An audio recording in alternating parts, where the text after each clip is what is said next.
Hello dear friends, welcome back. So while doing question number 22 in 2 mark section, so instead of 75 they given 135 and 75, I wrote 72. 75 ಬರಲಿಕ್ಕೆ 72 ತಗೊಂಡು problem ಮಾಡಿಬಿಟ್ಟಿದ್ದೆ. ಅದಕ್ಕೆ I am rerecording solution for this particular question. ಅವ್ರು ಏನು ಕೊಟ್ಟಿದ್ದಾರೆ, HCF of 135 and 75 ಕೇಳಿದ್ದಾರೆ. Let me find out prime factors of 75 and 135.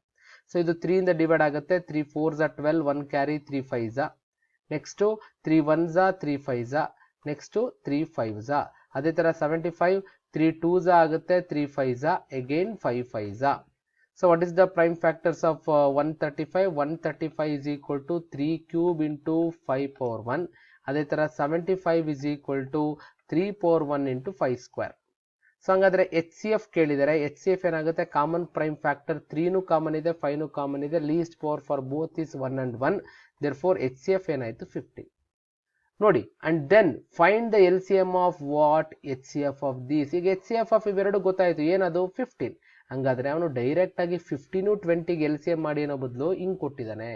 ಹಂಗಾದ್ರೆ LCM of HCF of 135, 75 and 20 is nothing but LCM of 15, 20. ಹಂಗಾರೆ ಇದ್ರದ್ದು ಪ್ರೈಮ್ ಫ್ಯಾಕ್ಟರ್ಸ್ ಬೇಕೀಗ. ಇದ್ರ 5 ಇಂದ ಮಾಡಿ 5 3s, 20ನ ತಗೊಳ್ಳಿ 2 ಇಂದ ಮಾಡಿ 2 10s, ನೆಕ್ಸ್ಟ್ ಏನಾಗುತ್ತೆ 2 5s. ಸೊ ಇದ್ರದ್ದು ಪ್ರೈಮ್ ಫ್ಯಾಕ್ಟರ್ಸ್ ಏನಾಗುತ್ತೆ ಅನ್ನೋದನ್ನ ಬರೆಯೋಣ. So let me check it. So ಏನಾಗುತ್ತೆ, 15ದು ಪ್ರೈಮ್ ಫ್ಯಾಕ್ಟರ್ಸ್ ಏನು, 5 power 1 into 3 power 1.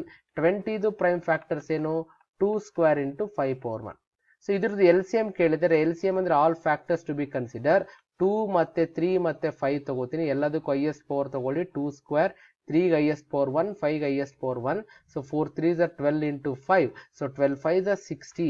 So this is what the required LCM for this particular question. So sorry for that, I posted wrong values while solving the question. So ಅದಕ್ಕೋಸ್ಕರ rewrite ಮಾಡಿದ್ದೀನಿ. So please excuse me and go with the other solution. Thank you.